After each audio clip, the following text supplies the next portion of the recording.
Friends, welcome to my channel. మరమరాలతో ఉగ్గాని చేసుకొని ఉంటారు, మసాలా కలుపుకొని ఉంటారు. ఇప్పుడు వెరైటీగా మరమరాలు ఎగ్ ఫ్రైడ్ రైస్ చేద్దామండి.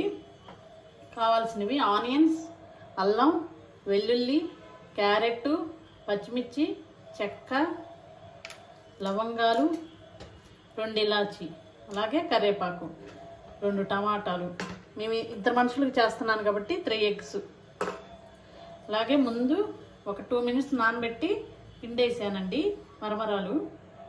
ఇప్పుడు ప్రాసెస్లోకి వెళ్దాం. ముందుగా ఒక కళాయి పెట్టుకొని సరిపడిన ఆయిల్ వేసుకోండి. ఆయిల్ వేడెక్కాక ఎగ్స్ కొట్టేసుకోండి.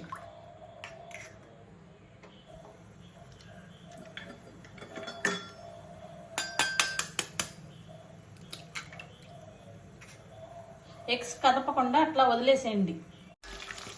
ఇప్పుడు ఎగ్స్ని ముక్కలు ముక్కలుగా చేసుకోండి. ఎగ్గు బాగా ఫ్రై అవ్వాలండి. ఎగ్గు ఫ్రై అయితేనే టేస్ట్గా ఉంటుంది. ఈ విధంగా చేసుకోవాలి. ఫ్రై అయిన ఎగ్ని పక్కకి తీసుకోండి. ఆయిల్ వేయొద్దండి, అదే ఆయిల్లో పోపు దినుసులు, అల్లం, వెల్లుల్లి వేసి బాగా ఫ్రై అవ్వనివ్వండి. చెక్క, లవంగాలు, ఇలాచి,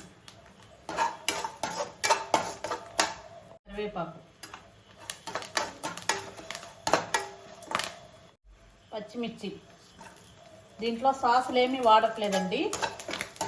సాసు లేకుండా ఇంట్లోనే టేస్ట్గా ఆరోగ్యంగా ఉండొచ్చు. ఆనియన్స్, మీ కాడ క్యాప్సికమ్, బీన్స్, పచ్చి బఠానీ ఉంటే వేసుకోండి. ఆనియన్స్ లైట్గా ఫ్రై అవ్వనిద్దాం, బాగా ఫ్రై అవ్వనివ్వద్దు.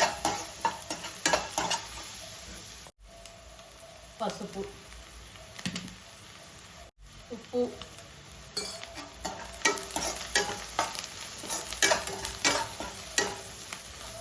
ఆనియన్స్ ఈ విధంగా ఫ్రై అయ్యాక క్యారెట్,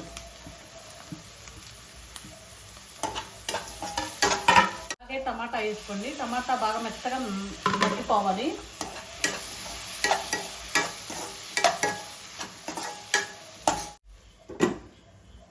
ఇప్పుడు ముందుగా వేయించి పెట్టుకున్న ఎగ్ వేసేద్దాం. ఎగ్గును కూడా 2 మినిట్స్ ఫ్రై అవ్వనిద్దాం. ఇప్పుడు మనకి స్పైసీ కావాలి కాబట్టి కారం. ముందు చెప్పాను కదండి, మసాలాలు కానీ సాసులు కానీ ఏమీ వాడను. సూపర్గా ఉంటుంది. ఒకసారి ట్రై చేసి చూడండి. నేను చాలాసార్లు చేశాను. అప్పుడప్పుడు ఎప్పుడు కానీ మసాలాలు కాకుండా అప్పుడప్పుడు ఇలాంటివి ట్రై చేయండి. అన్నీ ఈ విధంగా ఫ్రై అయ్యాక మరమరాలు ఇప్పుడు కలుపుకుందాం. దీనిలోకి పెరుగు కానీ, పప్పుచారు కానీ, లేకపోతే పప్పుల పొడి కానీ సూపర్ టేస్ట్ అండి. ఒకసారి వేసుకొని ట్రై చేసి చూడండి. పెరుగు అయితే సూపర్గా ఉంటుందండి. దీంట్లోకి వేడి వేడి ఎగ్ కానీ రెడీ. ప్లీజ్ సబ్స్క్రైబ్ చేసుకోండి.